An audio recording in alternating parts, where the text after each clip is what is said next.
and race had everything to do with me spending 30 years on 5x7. I never will forget on one of the hottest days in July. And I don't know how many of you in here have ever been to Alabama, but I'm going to give you some free advice this evening. If you're planning on coming to Alabama in July, change that plan. It is far too hot in Alabama in July. But one of the hottest days that I could recall, my mother had made some lemonade, and I went inside to get a glass. And as I was pouring that glass of lemonade, my mother asked me, was I going to revival? And I said, yes, ma'am. For in the South, we say yes, ma'am, and no, sir, and yes, ma'am, out of pure respect. And I looked at my mother and I said, yes, ma'am. I poured that glass of lemonade and I went on outside.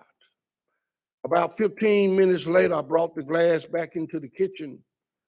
And my mother was still in the kitchen. And she said, what time do revival start? I said, 7 o'clock, Mama. My mother looked at that old clock on the wall and she said, well, you got time to go out there and cut that grass. I dropped my head in disgust. I looked at my mother and gave her that baby look that had worked so many times before. But for whatever reason, it wasn't working with her today. I looked up at her and I said, Mama, I promise you I'll cut that grass tomorrow. My mother looked at me and she said, I'm trying my best to see how did you get. You'll cut the grass tomorrow out of me telling you to go cut the grass. My mother finally looked at me and she said, boy, get out there and cut that grass. I goes out and I fire up the old lawnmower and begin to cut the grass. About 25 minutes into cutting the grass, I just happened to look up and there stood two white gentlemen that I never seen before. I cut the lawnmower off and I said, can I help you? One of the gentlemen replied, we're looking for Anthony Ray Hinton. I said, that would be me. How can I help you? He replied, we are detectives from the Birmingham Police Department. We have a warrant for your arrest. And I said, what are the charges? He said, we will explain that to you later, but right now, we want you to put your hands behind your back. I complied. I put my hands behind my back. They put the handcuff on me and proceeded to put me in the police car. And I said, hold up, at least allow me the opportunity to go in and tell my mother I'm being arrested for something. One of the detectives said, we can't let you go back inside. And we argued for about a minute or two. And finally, the other detective said, let him go in and tell his mother he being arrested. I goes in and I just show my mother the handcuffing like any good mother. She began to scream and holler, what are those handcuffs doing on my baby? One of the detectives said, take him out while I talk to his mother. A few minutes later, he comes out and we proceeded to go to the Birmingham County Jail. And on our way there, this detective asked me that wasn't driving, Anthony, do you own a firearm? I said, no. I said, but my mother has an old Smith & Wesson that she keeps around the house for snakes. Once I revealed that, they dropped me off at a substation, went back to my mother's house and told her that I had told them about a gun she owned. My mother went and got the gun and gave it to them on the condition that they bring it back. Once they got the gun, they stopped, picked me up, and we proceeded to go to the county jail once again. And on our way there, I must have asked these detectives at least 50 times, why am I being arrested? But they never would say. And I said it for the 51st time, but I said it perhaps a little louder than I should have. I said, detective, why am I being arrested? This seemed to set the detective off that wasn't driving. He turned around, he looked at me, he said, you want to know why we arrested you? I said, yes. He said, we're going to charge you with first-degree robbery, first-degree kidnapping, first-degree attempted murder. I said, oh, you got the wrong person. I haven't done any of that. He said, let me tell you something right now. I don't care whether you did or didn't do it, but I'm going to make sure you're found guilty of it. I said, for a crime I didn't commit? He said, you must have a hearing problem. Didn't I just tell you I don't care whether you did it or didn't do it? He said, if you don't remember nothing else, remember I am the one who's going to make sure you found guilty. And as we drove just a little farther, he turned back around. He said, by the way, there's 5 things that are going to convict you. Would you like to know what they are? And I said, yes. He said, number 1, you're black. Number 2, a white man is going to say you shot him. Whether you shot him or not, believe me, I don't care. He said, number 3, you're going to have a white prosecutor. Number 4, you're going to have a white judge. And number 5, you're going to have an all-white jury. He said, do you know what that spells? And he repeated the word conviction, conviction, conviction, conviction, conviction. And as we got to the Birmingham County Jail, they put me in this holding cell. I was in there for about 2 hours, and finally he come and I said, detective, if you don't mind, will you tell me the date and the time this crime took place? He goes in his folder, he looks at the notes, and he tells me the date. I said, thank God. But when he said the time, I said, thank Jesus.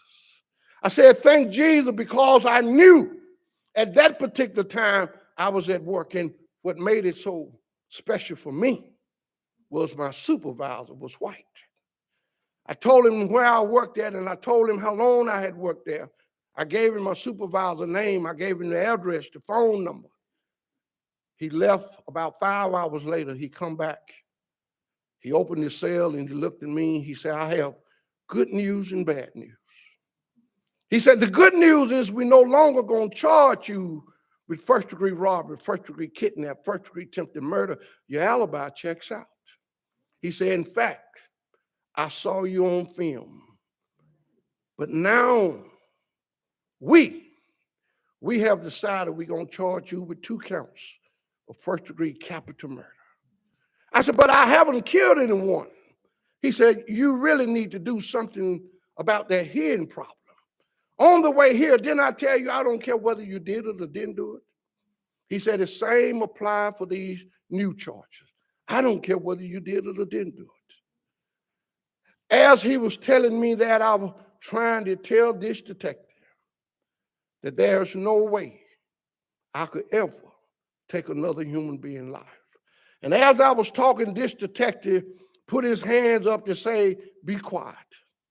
He looked at me and he said, let me be honest with you. I truly believe you didn't do it. He said, but y'all is always helping one another. Y'all is always taking up for one another. Take this rap from one of your homeboys who truly committed the crime. I looked at that detective and I said, detective, there's not a homeboy in this world that I would take a rap for like that. I sit in jail for about 1.5 years, and finally I go before a judge. The judge read off the charges and asked me, Anthony Ray Hinton, do you understand what you're being charged with? I said, yes, Your Honor. He said, do you have an attorney? I said, no, Your Honor. He said, can you afford an attorney? I said, no, Your Honor. He looks back in his courtroom. He called this lawyer up front. He tells this lawyer that he wants him to represent me on 2 counts of first-degree capital murder. Without even asking me my name, without even saying anything, the first thing that lawyer said was, I did not go to law school to do pro bono work. I looked at the lawyer and I said, sir, would it make a difference to you if I told you I was innocent? For the first time, that lawyer looked at me and he said, the problem with that statement is all of y'all is always doing something. And the moment you get caught, you say you didn't do it. This is the lawyer that I had to somehow try and convince that I was innocent. This is the lawyer that I had to somehow try and convince that I needed him to fight for my life. Well, that lawyer did exactly enough to make it legal. I never forget the day that the jury brought the verdict back. They handed the judge the piece of paper. He read it, Anthony Ray Hinton, You have been found guilty by a jury of your peers, and it is the order of this court that I sentence you to death. And that judge had the audacity to say, may God have mercy on your soul. The prosecution that day perhaps said it a little louder than he intended to say, but he could be heard over the courtroom saying, we didn't get the right nigger today, but at least we got a nigger off the street. I sit in a 5x7 for 30 years. When I got to death row, they was in the process of executing 4 men. They had already executed 2. The night, on a Thursday night, as they executed the next man, the next morning I woke up to this smell like no other smell I ever smelled. Later that evening, as the guard passed by my door, I had wrote on a piece of paper, and he read it, and I asked him, can he give me anything so I would not have to smell the human flesh burning? That guard looked at me after he read my note. He said, no, there's nothing I can give you. But if there's a consolation to it, you'll get used to it. He went a few steps away from my cell and he bagged back. He looked at me and he said, and by the way, one day, somebody will smell your flesh burning. And at that moment, I thought how cruel we are to one another. How cruel it must have been for him to look at me, not knowing whether I was innocent or guilty, but he had already convinced that one day I would also, somebody would smell my flesh. And as he left that day, I was already profoundly mad. I was angry. But I wasn't angry at nobody more than I was with God. All of my life, my mother brought me up to believe in God. Since I was 4 years old, my mama told me that God can do everything but fail. God sits high, but he looks low. He will destroy, but yet he will defend. I wanted to know, where was you, God, when they was lying on me? Where was you when I was being prosecuted for a crime that you know and I know that I didn't commit? Where was you, God? I wanted to know, what did I do so terribly wrong in life that he would allow me to come to death row for a crime that I didn't commit? For 3 years, I didn't say a word to another human being. I had the only book they allow you to have was a Bible. I took that Bible and I threw it up on the bed and I said, God, don't live here anymore. I didn't say I didn't love God. I didn't say I didn't believe in God. I was so angry at God.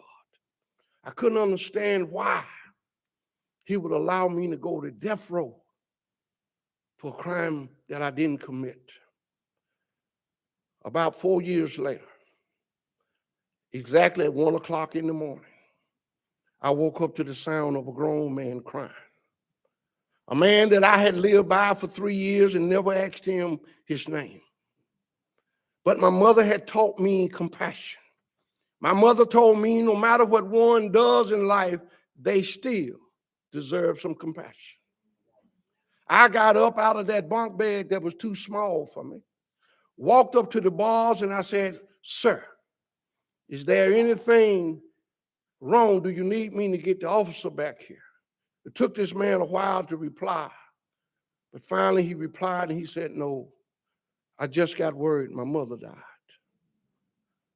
At that moment, my heart reached out to him and I said, sir, if I can be of any help to you, please feel free to let me know. I sit on that bunk bed and at that moment, I closed my eyes as tight as I could close them and I said, Lord, if you're listening, in order for me to survive this hell that I'm in, I need to escape. I had looked and see, could I physically escape? I couldn't do that. But I've always been able to mentally escape. I closed my eyes as tight as I could, and ever since I was about 5, 6, 7 years old, for some reason, I have always had this fascination about Queen Elizabeth. Don't ask me later on.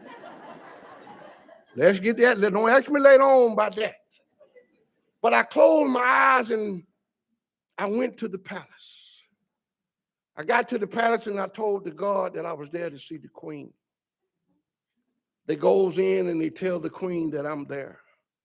I goes inside and I introduce myself to the queen. We talk about Prince Charles, Prince Harris, Prince William, and the tragedy of Prince Di. About 30 minutes into this conversation, for whatever reason, the queen stands up. She looks at me and she says, "Mr. Hinton, would you like some tea?" And I told the queen I would love some tea. And she said, "What would you like in your tea?" I told her a spot of lemon. She had the butler to go out and bring this lemon. I squeeze it in my tea. We conversate about 25 minutes. I looks up, I stands up, and I tell the queen I must be leaving. And the queen looks at me and she said, "Mr. Hinton, will you come back?" And I told the queen I would love to come back. Now that I know that I can leave death row anytime I want to, I did something next that I said I would never do at the age of 12. I said I would never get married. But I decided that now I was going to get married. Oh, but I didn't marry just anybody. I married the beautiful and talented actress Halle Berry. Halle Berry and I stayed married for 15 long years up here. And if there's a thing called a perfect wife, Halle Berry was the perfect wife. She didn't say nothing but yes, dear, okay, dear, whatever you want to do, dear. But I didn't marry Halle Berry for that. I married Halle Berry because she didn't spend any money. And then going into the 16th year, for whatever reason, the warden decided that he would reward death row for not cutting up. He showed us a movie. And there he showed the movie Speed. And for the first time, I laid eyes on the beautiful and talented actor, Sandra Bullock. I watched this woman drive this bus around and around. But I'm going to be honest with you today. I was building my nerves up to give Halle some sad news. And when I finally built my nerves up, I looked at Halle and I said, "Halle, I'm going to divorce you. And I'm going to marry Sandra Bullock." And true to her word, she said, "Okay, dear." And by that time, a guard called me.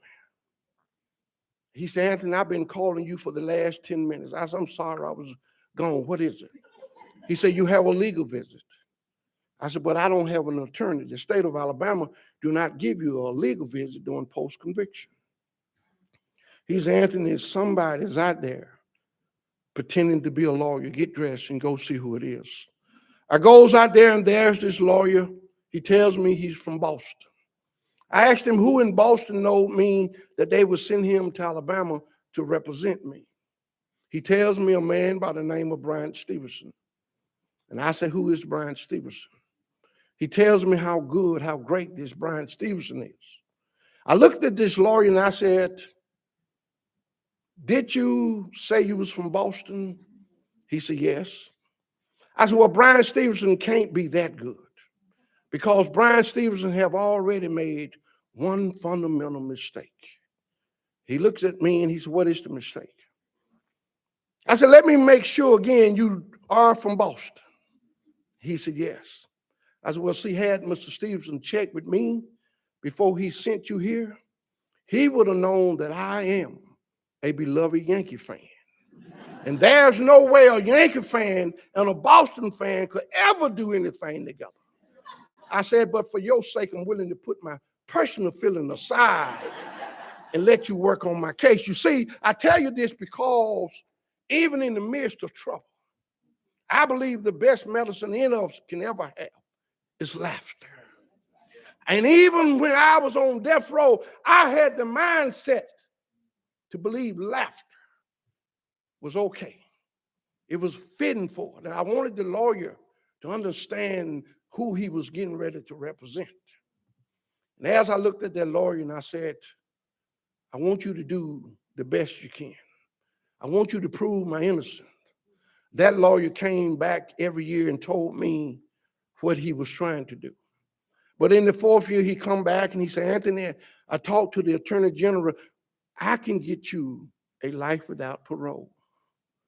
I looked at the lawyer and I said, life without parole is for guilty people, not innocent people. I said, you want me to stand up and plead guilty to a crime that I didn't commit? I said, I could never do that. I said, all of my life, my mama told me to always tell the truth regardless of where it gets me. I said, I can't stand up and tell that lie. I said, the state of Alabama, if they hell bent on executing me for a crime they know I didn't commit, so be it.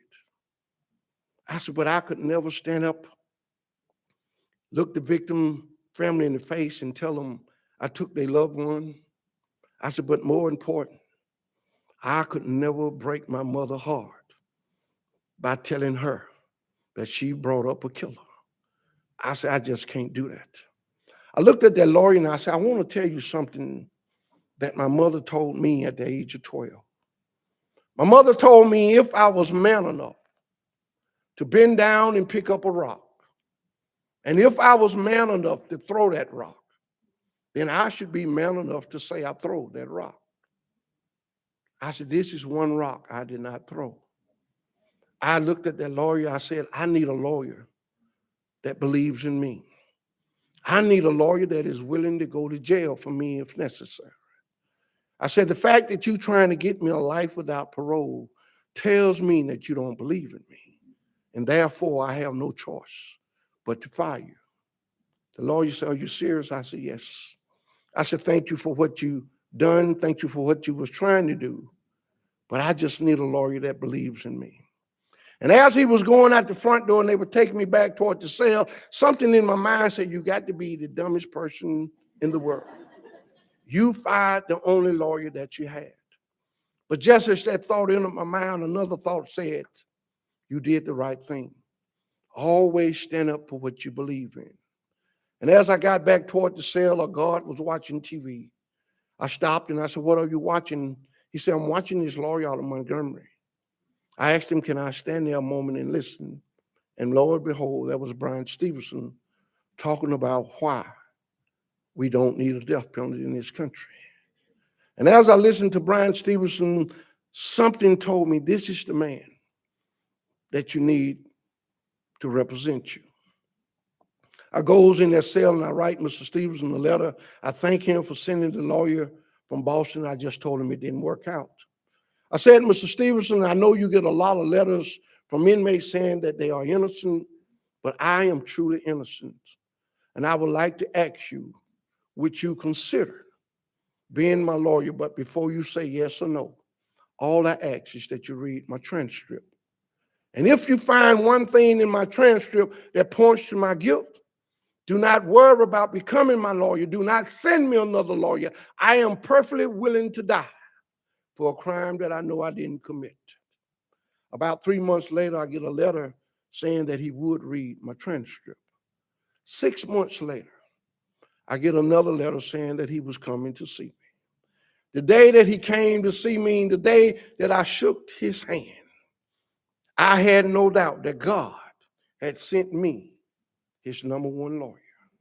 And as we sit at that table, we talked about our childhood. And finally, I looked at Mr. Stevenson and I said, Mr. Stevenson, if no two guns is alike, I already know that the state of Alabama is telling a lie.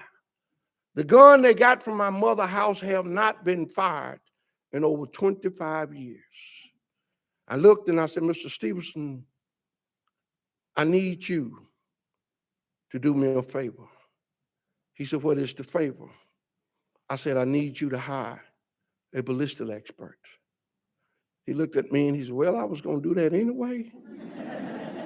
I said, no, Mr. Stevenson, I'm not explaining myself right. I said, Mr. Stevenson, I need this ballistic expert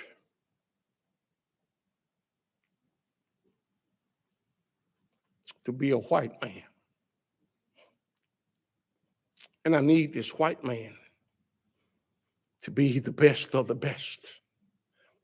I need this white man to believe in the death penalty. I need this white man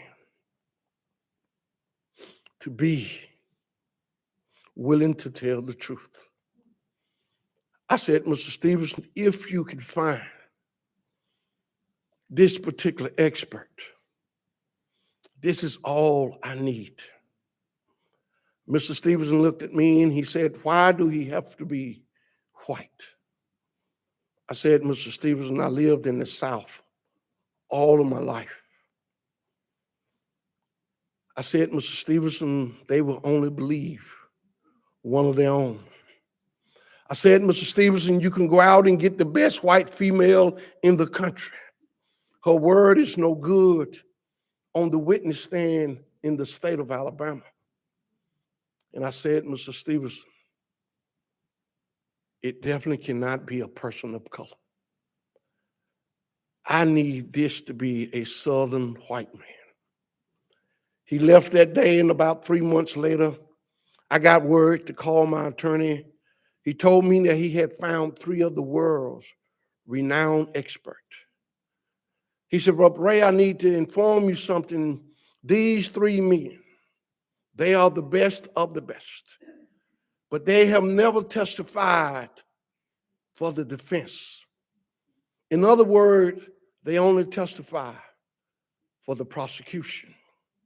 He said, what I'm trying to tell you, these men put men on death row. They have never testified to get one off. Are you sure?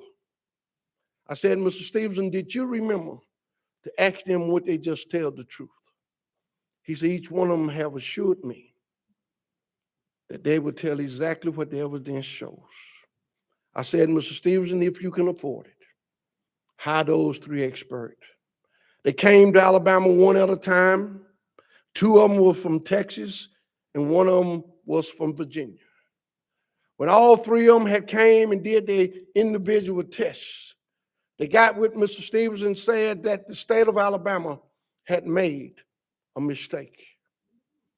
But the state of Alabama didn't make a mistake. The state of Alabama knew from day one that that gun was not the murder weapon. You see, we have a system that treats you better if you're rich and guilty, opposed to if you're poor and innocent. I never will forget the day the prosecution asked me one question: who are you going to get to represent you? Not thinking when I told him I had no idea, he knew then that he could get a conviction. But see, God has a way of coming in your life, bringing you the best of the best. With those 3 experts and with Mr. Stevenson, for the first time in my life, I felt that I was going to be okay. We took this expert to the Attorney General, showed him the test results. A man by the name of Bill Pryor. Bill Pryor was quoted as saying it would be a waste of the taxpayer money. And it would be 1 hour a wasted of his time. And for not doing his job, George W. Bush appointed him to a federal lifetime appointment. We goes before 2 more attorney generals, and they too refused to take 1 hour to re-examine the bullets. I sit on death row an extra 16 years because my life was not worth 1 hour. What kind of system do we have?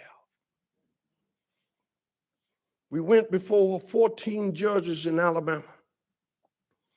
All 14 judges was afraid to do the right thing. Finally, Mr. Stevenson said to Ray, we need to take your case to the United States Supreme Court. But I want to inform you that if the United States Supreme Court rule against you, the state of Alabama will set an execution date within a year. While I was waiting those 16 years, I got the worst news of my life, and that was that my mom had passed. I looked at Mr. Stevenson and I said, file my case to the United States Supreme Court. 2 years after filing my case to the United States Supreme Court, they ruled 9-0 that I was entitled to a new trial. I stay up night about a lot of things, but nothing keep me up more the fact that Clarence Thomas ruled in my favor. I stays up a lot of nights, but the fact that he ruled in my favor, I knew things was going right for me now. When they sent that case back to the courts in Alabama, we goes before the judge and the prosecution stand up and say, Your Honor, it is with great sadness that I inform the courts that we have lost a gun to this case. The judge said, what you mean you lost the gun? They said, Your Honor, we can't find it. She give them 60 days to find the gun. We goes back to our courtroom. 60 days later, the prosecution stand up and say, Your Honor, it is with great pleasure that I inform you that we found the gun. But Your Honor, once again, it is with great sadness that I have to inform you that we cannot find the bullets to the gun. She give them 60 more days to find the bullets, and all of this time I'm still living in a 5x7. But while we thought they was looking for the bullets, we found out that the prosecution had called one of his old experts and asked him to come and re-examine the bullets one last time. When he came and re-examined the bullets, he quoted in the Birmingham News as saying, the bullets do not match the way they did 30 years ago. But I'm here to tell you that the bullets match exactly the way they did 30 years ago. They didn't match then, they weren't going to match 30 years later. Now, the prosecution notified the judge through electronic that they're dropping all charges against me. But in the 30 years that I was on death row, I held my head high. I believed that the sun would shine. On April the 3rd, 2015, the prosecution dropped all charges and I was free. But I'm here today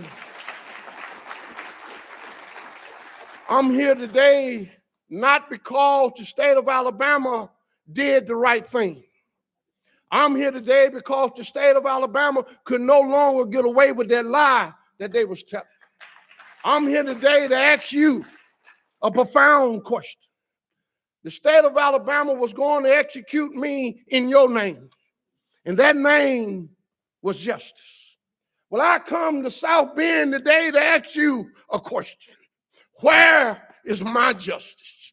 Where do I get justice from? You see, nobody have had the decency to even apologize to me for 30 years. The state of Alabama haven't given me one penny. But I want you to know that I forgave the men that did this to me. I didn't forgive them so they could sleep good at night. I forgave them so I could sleep good at night. I want you to know that forgiveness is not a sign of weakness, but a sign of strength. I want you to know that I didn't realize how strong I was until I had to forgive somebody, and they weren't even sorry for what they did. I want you young people to realize that forgiveness is not about the other person. It's about you. I tell the world that they took my joy for 3 years. I allowed them to take my joy. But something hit me and I decided that I was going to take my joy back. While I was on death row, I started my own book club. But more important, I want to tell you, for those of you who haven't bought the second best book in the world, I want to tell you a story in that book. While I was in 8U, cell number 8, Z468 was my cell number. They moved a young man in there. I had no idea who this young man was. I hollered over there to him. I said, hey, I hate to be the one, but welcome to death row. And he said, well, I hate to be in here as well, but thank you. Later on that evening, I introduced myself properly. He introduced himself, and we talked for about a week. And as I was going to the shower, another death row inmate asked me, do you know who you've been talking to for over a week? And I said, no. I said, Henry. He said, yeah, that's Henry, the Ku Klux Klansman. That is the young man that hung that young kid. That's who you talking to. I get back in my cell and I said, Henry, why you didn't tell me who you were? Henry had no response. I said, Henry, why you didn't tell me who you was? Henry still didn't respond. And once I realized that Henry wasn't going to respond, I had to ask myself a question. And that question was, did it matter? And I had to be honest with myself. It really didn't matter. You see, my mom, I told you, said everybody deserved compassion. The next day I talked to Henry, and I said, Henry, I want to ask you a question. I want you to tell me why you hate me. And Henry said, well, black people. I said, I didn't ask you nothing about black people. I want to know why you don't like me. Henry said, well, black people. I said, Henry, do you know the difference between one individual and a group of individuals? I want you to tell me why you don't like me. Henry finally said what I was hoping he would say. He said, I don't even know you. And I said, Henry, that is my point exactly. You don't even know me to hate me. Henry and I began to talk every day, some days all day. But you see, I want you to understand what Henry had did. Henry was born into a Klans family. His father was the Grand Wizard in Alabama. And one day his father gave him a commandment to go out and kill the first African-American male he came across. Henry and two other Klansmen got in a car, went down the street and came across a 19-year-old mentally retarded black male. They befriended him and got him in the car. And once they got him in the car, they stabbed him 65 times. That wasn't enough for Henry. Henry got out of his car and got a rope and threw it over the power line and hung him right in the middle of the street. Oh, that wasn't enough for Henry. Henry went in his pocket and got his knife and cut off the black male's genitals. And that seemed to satisfy Henry. Oh, but I'm not mad at Henry. I wanted to know, since we in America, I want to know, all of us, we love to say that it takes a village to raise a child. I want to know, where was that village when this boy was being abused by his parents? I want to know, where was that village that say that it takes a village to raise a child? You see, you can't put all the responsibility on Henry. Where was that village? Well, that village came out when they apprehended Henry. That village became the jury. And that village said this would be a better world if you wasn't in it. And they sentenced Henry to death. For 15 years, Henry and I got to know one another. I never will forget, we was been friends, and I'm saying friends, and I really mean that, for about 10 years. And one day, Henry's mother came to see him. And she died while she was on the visiting yard of a mass heart attack. All of us rallied around Henry, and we told him we said, Henry, if anything we could do for you, let us know. About 4 months later, his father comes. Henry begged for me to come over. I gets up, and Henry introduced me to his father as his friend. He said, Daddy, I want you to meet my friend Ray.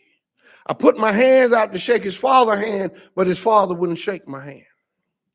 When the visit was over, they took us back in the room, the script searchers. I looked at Henry, and I see the sadness on his face.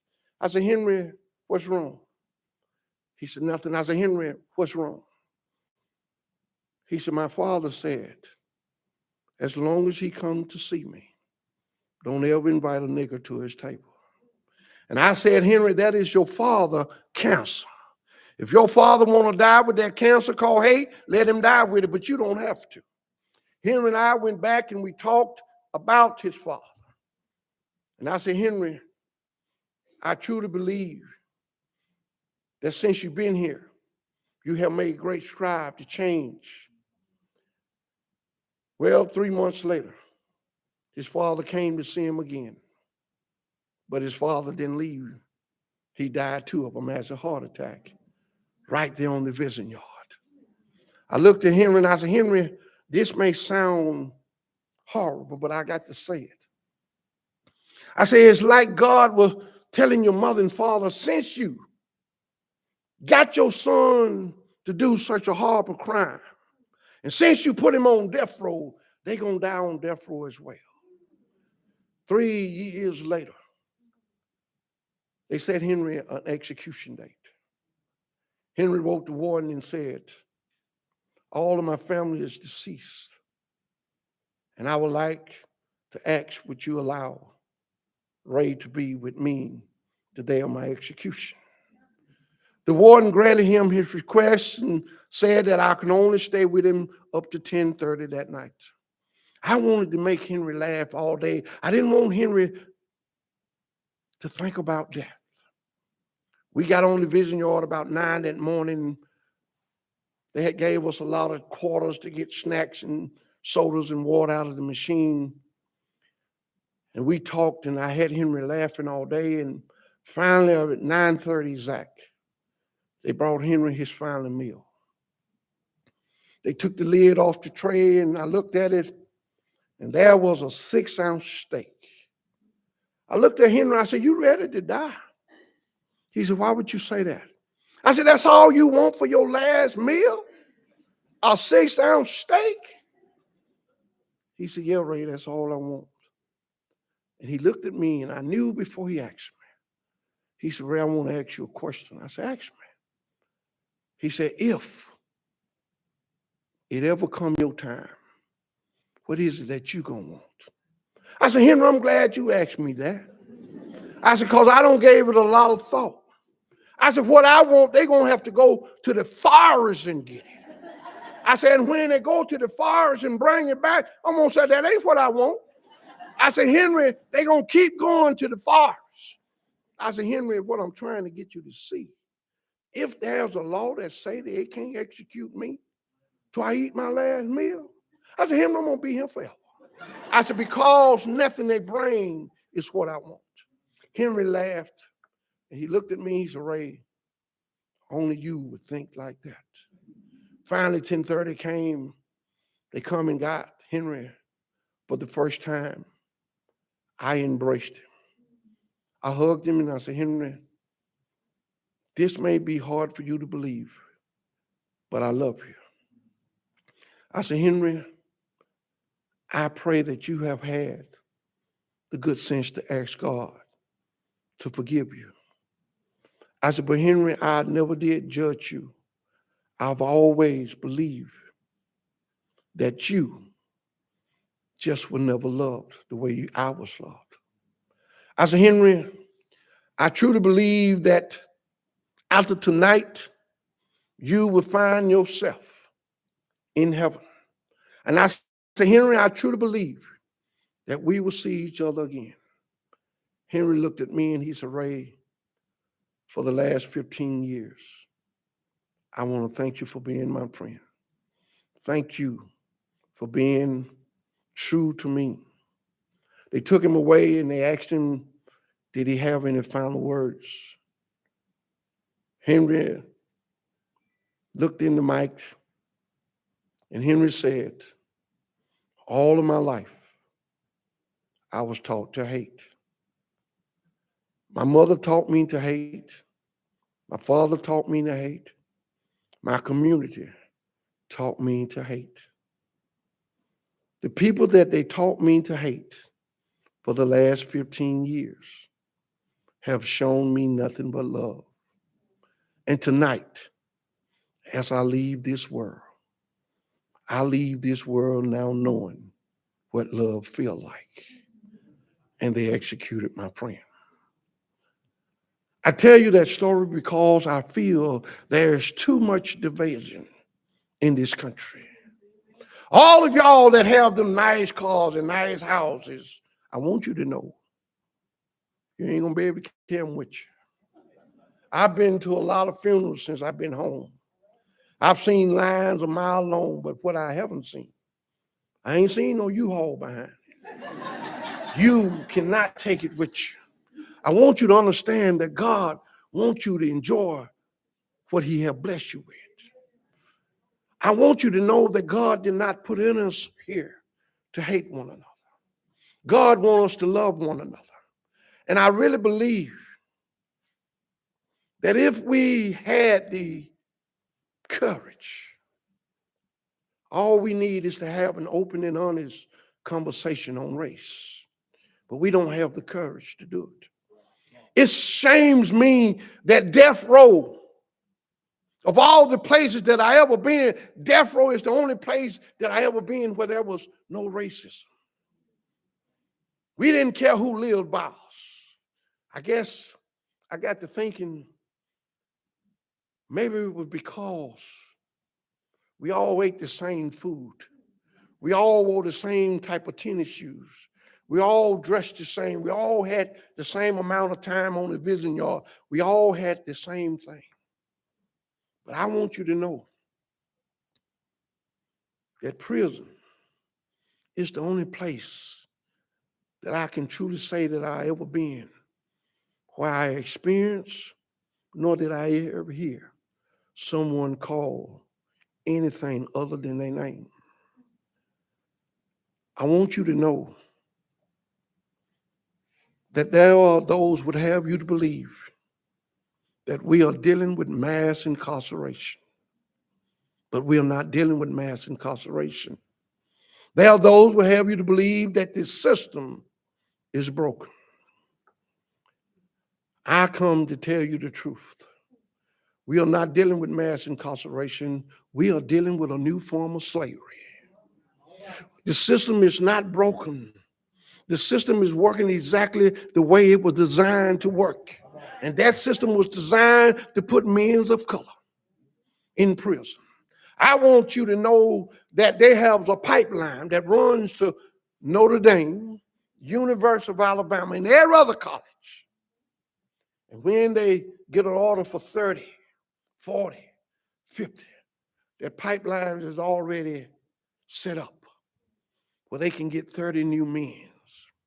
And out of those 30, I guarantee you, at least 25 or better will be men of color.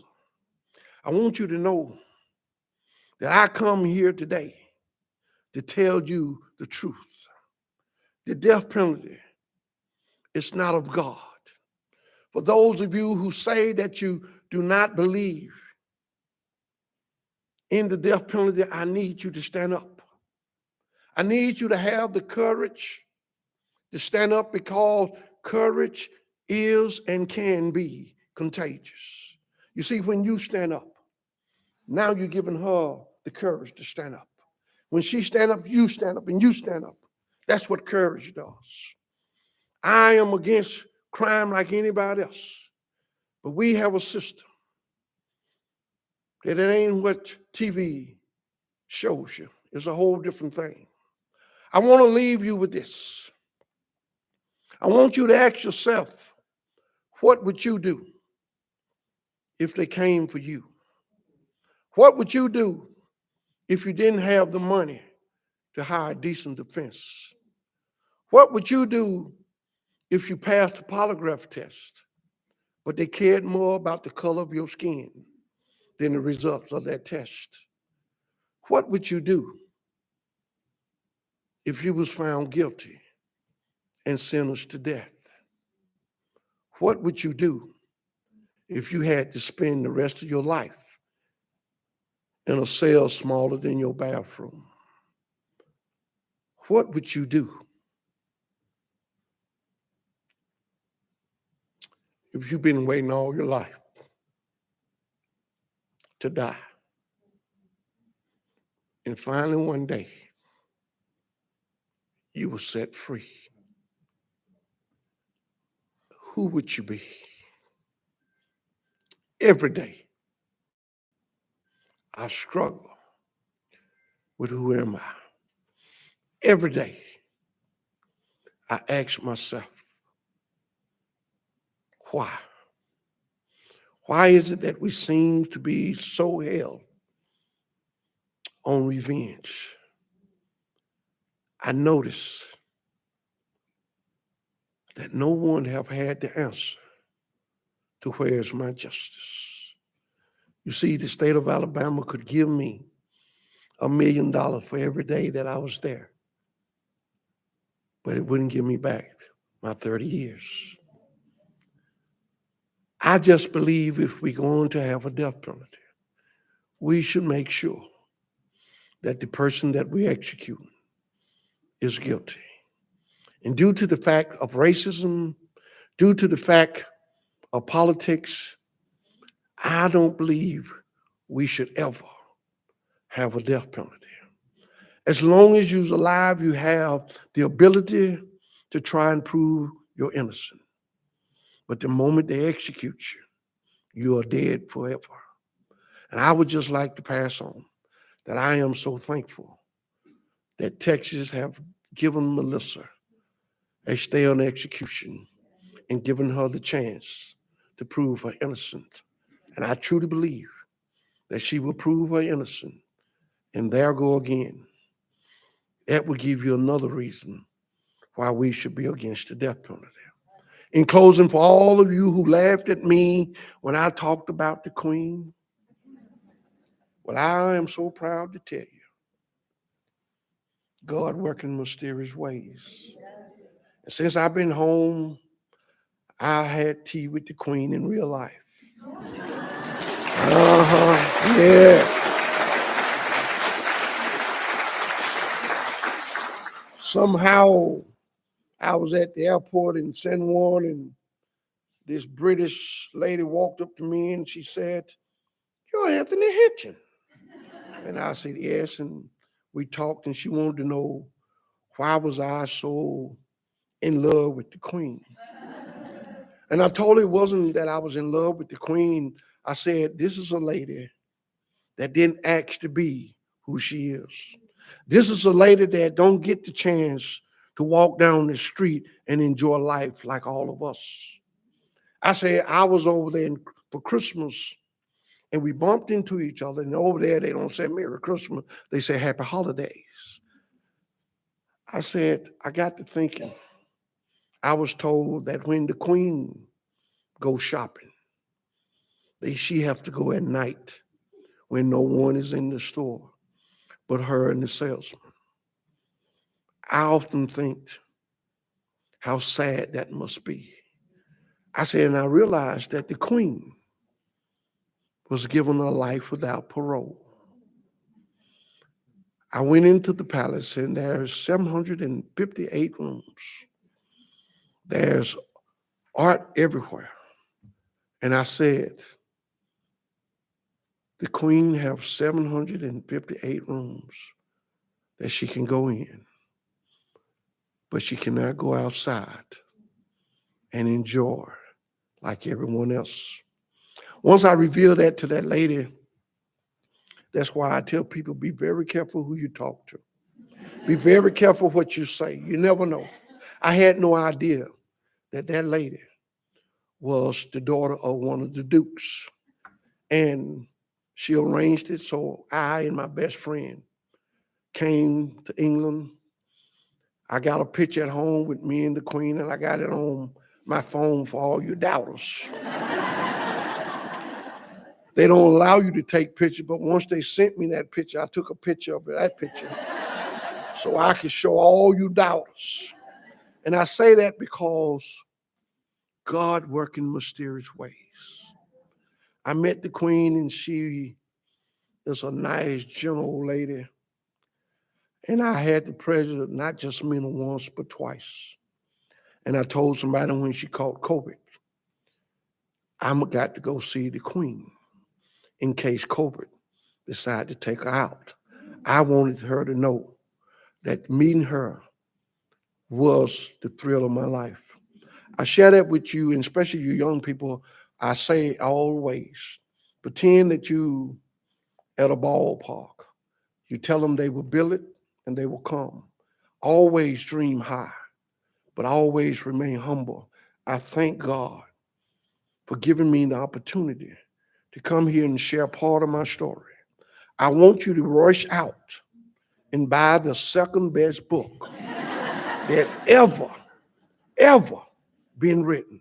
I know the author to that book. And I'm standing here today and I'm talking for him. There is a fine gentleman that wrote that book. Thank you so much, and thank you so much.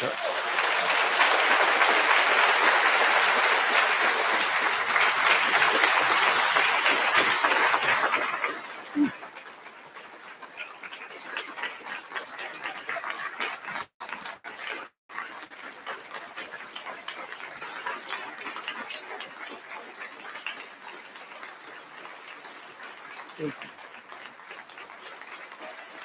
Thank you. Thank you.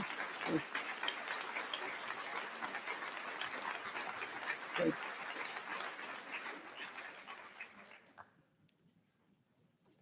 I think I'm supposed to ask some questions if somebody have one, but let me tell you, they don't never put it on the paper. When you stand up and if you got a question, actually I was charging $10, but due to COVID, everything went up. And so now I charge them $20 per question. So, I need all the questions I can get, so fire away.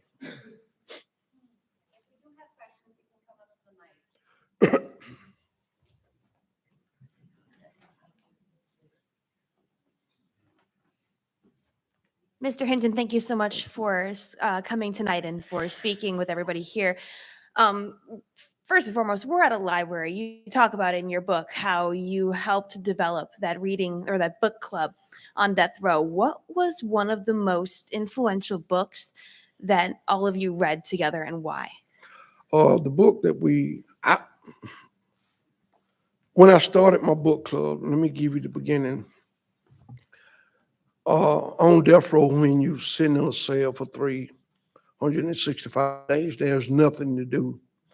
And I had the privilege of asking every man on death row what grade they dropped out of. And out of 200 men at the time, only 5 of us had a high school diploma. And I realized that those men that I asked, they said they dropped out in the 7th and 8th grade. And I kept wondering, how you drop out in the 7th and 8th grade? And I was asking young men, did your mom know you weren't going to school? And they would say, my mom didn't care, the school system don't care. And so that's what made and led me to the street. And so the idea came to me because books have always carried me to places that I knew that I could never afford to go. And so I wrote the warden and asked the warden, I said, I would like to start a book club. And he called me to his office. He said, what y'all up to? And I said, nothing. I just want to start a book club. It'll keep the men from tearing up the cell. It'll keep them out of trouble. And he said, well, how are you going to get the books? And I said, my best friend will pay for the books and send them to you. You can check them. And then you give them. And I told him I wanted 14 men to be in my book club. And he said, no, I'm not going to allow 14. I'll let you have 6. And one of the person that I really wanted to be in my book club was Henry. And I wanted Henry to learn as much as he could because I could tell Henry hadn't learned a lot. And the book that I assigned was James Baldwin, Go Tell It on the Mountain. And I think that is the perfect book for in the situation that we was dealing in. And more so than the other men, I really, as I said, was catering to Henry. And I explained the book to them, and they read the book. And I told them that when you read a book, you won't get the same as another person. Everybody have different opinion about the book. That's what makes books to me so interesting. And so I would say, Go Tell It on the Mountain, that boulder that James Baldwin was talking about, pushing up that here. I made a bold statement. I said one day I was going to push that boulder up the hill and I was going to write a book, and I did that. And so I think James Baldwin demonstrated what it was like to be a black man in America. But what I love about James Baldwin as well as myself, I have never allowed anything to stop me from trying to achieve whatever it is that I want to achieve. And so I gave that book to everybody, and we read it, and what was so fascinating about it, Henry had 6 pages that he had wrote out of the book, what he had got from the book. And for him to stand up and admit that he didn't ever have heard of a black author. He didn't know black people wrote books.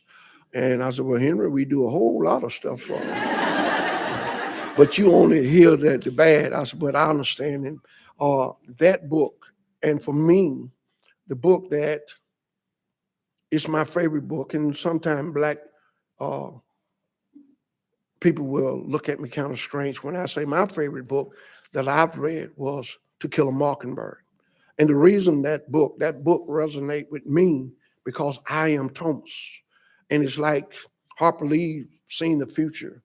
And I had a white lawyer who didn't do what he could have done. And I had a white jury that found me guilty. And so that book resonated with me as my story is in by Harper Lee. So, but to answer your question, To Kill a Mockingbird is a book that I would tell people to read after you read The Sun Does Shine.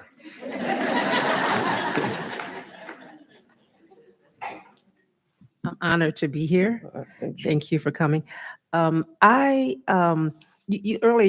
said if you are against the death penalty, please stand up. Okay, I'm definitely against the death penalty.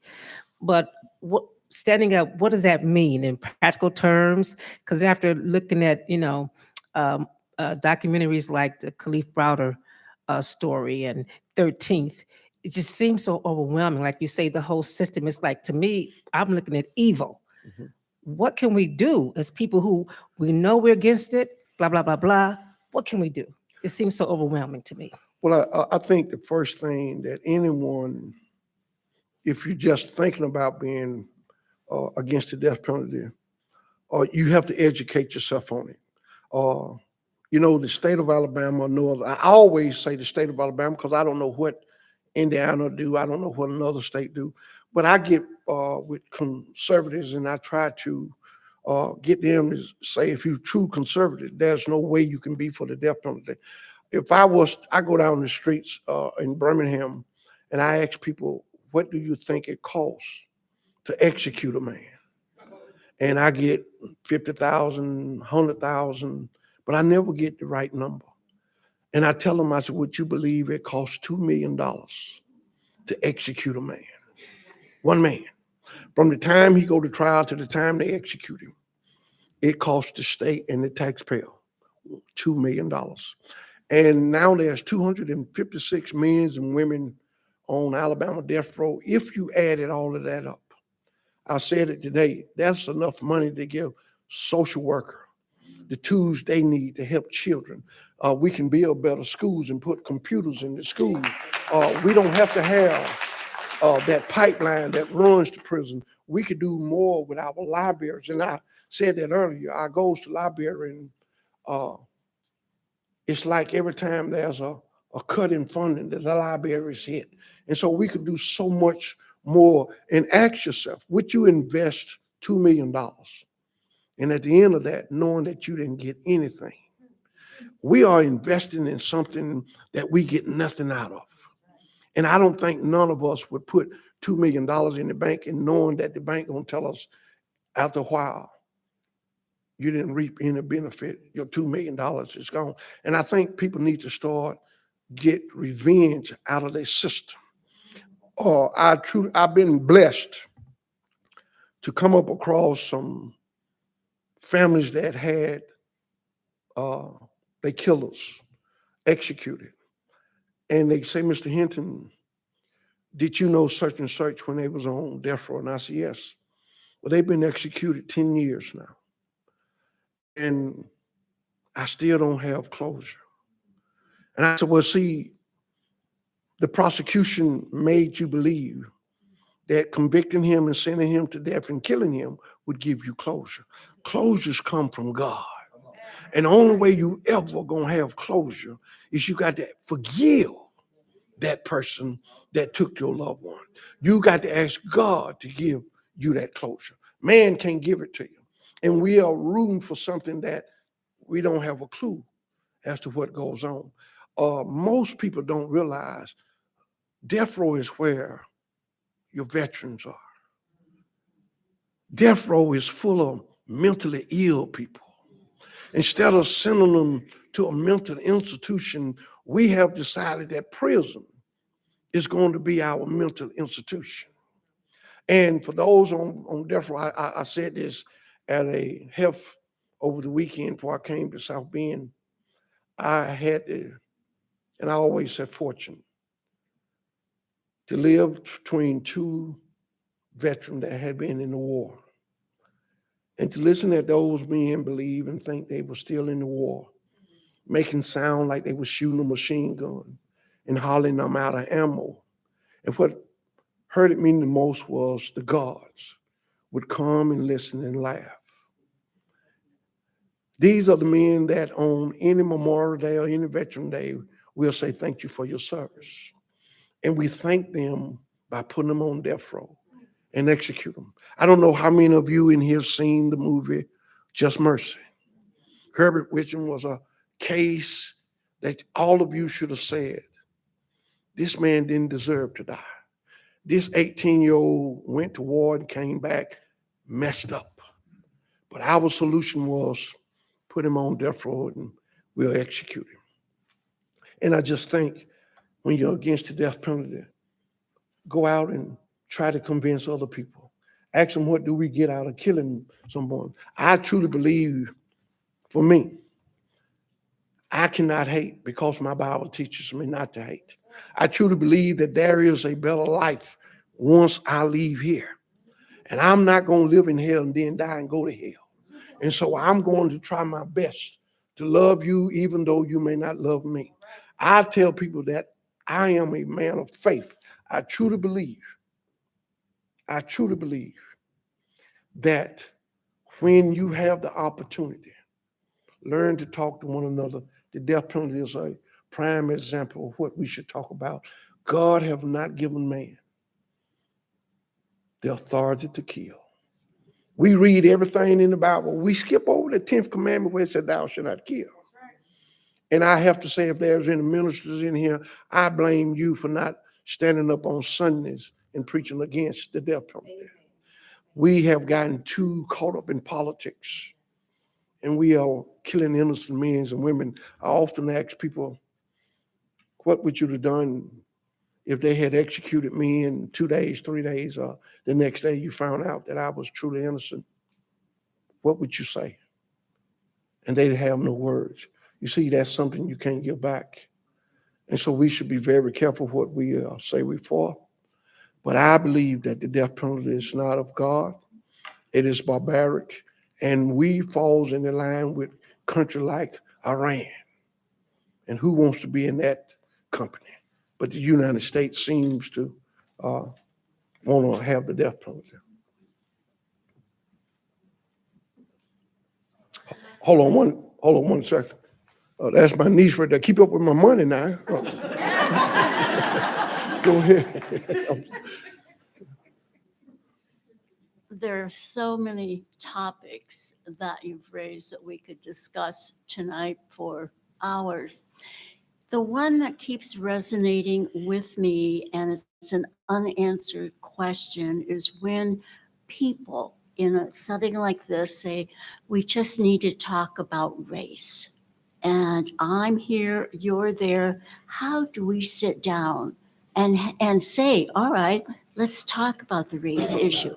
And I want to say, for those who don't, I have 4 biracial grandchildren. And I don't know what to say, how to begin a conversation about race. Well, to me, I truly believe we make it harder than what it is. My mom had no problem telling me at the age of 8, 9, she would drop luggage and say, there are going to be people that dislike you simply because of the color of your skin. Those are the people that I want you to pray for harder. And those are the people that I want you to love. And I would say, Mom, I can't do that. And she would backhand me and say, boy, yes, you will. And so I think, I really believe that every community should have an open and honest conversation started. Like I did with Henry, why do you dislike me? Ask that question. Start it with that. What it is that me and you can't seem to get together on. Or you got to start, and like I said, that one word, courage.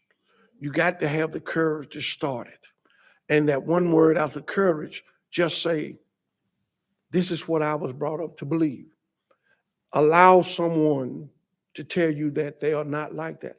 You know, I hate when people look at me and they say, well, you nothing like I thought you was going to be. And I say, what did you think I was going to be? You see, TV gives you a perception. They do that because that's how they get rated. But when you meet someone and you have the conversation with someone, I won't sit here and tell you that I get along with every black person.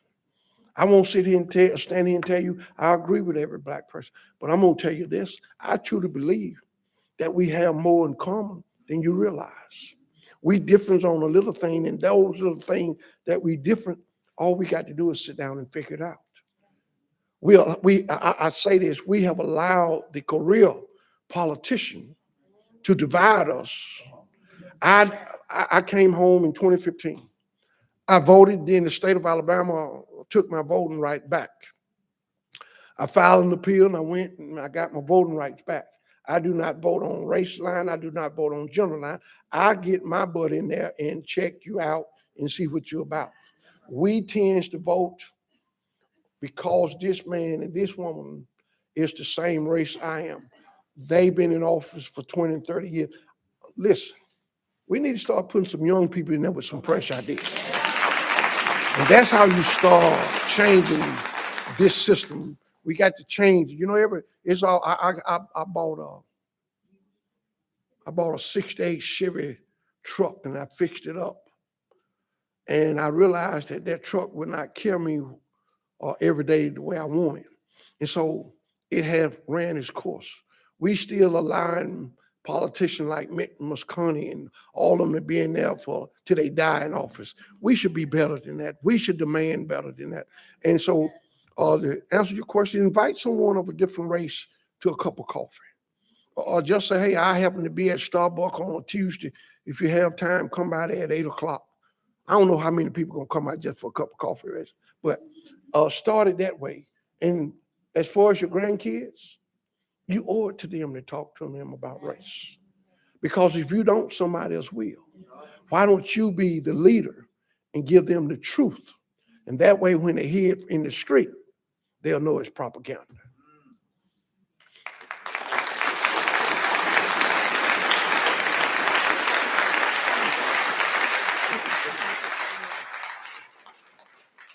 Oh, thank you all for being here today, and thank you, Mr. Hinton. Thank you.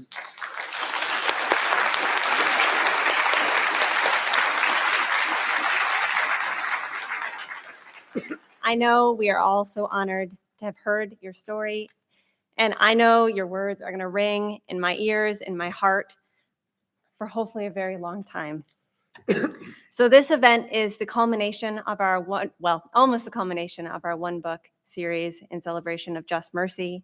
We have a few other events coming up. On April 30th, we have a community advocacy fair. Come out and learn about how you can become a volunteer. We've been talking a lot about what can we actually do about some of these things, and getting out in our community and volunteering for some of the organizations that work towards these causes is one way. So that's here at the main library on April 30th. Also, we're doing a book drive for the Dukem Center and the Juvenile Justice Center. You can find out more information about both of these events either online or ask any library staff member. This is just a reminder, the library closes at 8 p.m., so you can still go out through those doors You got to get the practical stuff out of the way. But also the Community Learning Center will remain open. So thank you from the bottom of our hearts. Thank you, and enjoy the rest of your evening.